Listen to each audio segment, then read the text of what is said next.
from a cooking standpoint, Yeah. what do you think Wagyu actually does differently? How does it cook differently than conventional beef? Well, I mean, there's a couple things. Like, first of all, obviously it's fattier, and fat is an insulator, and so heat will tend to travel through it a little more slowly.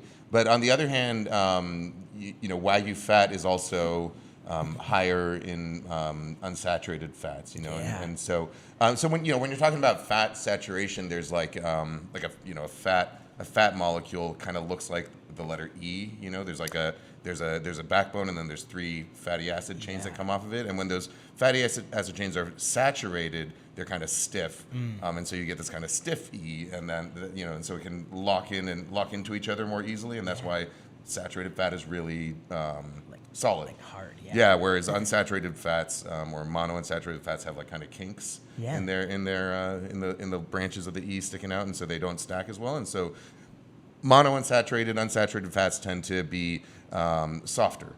And so while a fully most beef fat will melt at maybe like 40 degrees Celsius. Wagyu beef fat can melt at like half that, like 20 or 30 degrees. So basically body temperature. Yeah. And so one of the things with cooking a steak, like a non-Wagyu steak, regular old steak, is that if it gets too fatty, and if it gets too fatty and it's not hot enough, the fat has an almost kind of like waxy thing, because it gets into your mouth, it cools down, and then it solidifies or thickens up, and so you get this kind of waxy thing. Whereas with Wagyu, whether you cook it well done or even if you eat a slice of it raw, it's going to melt on your tongue.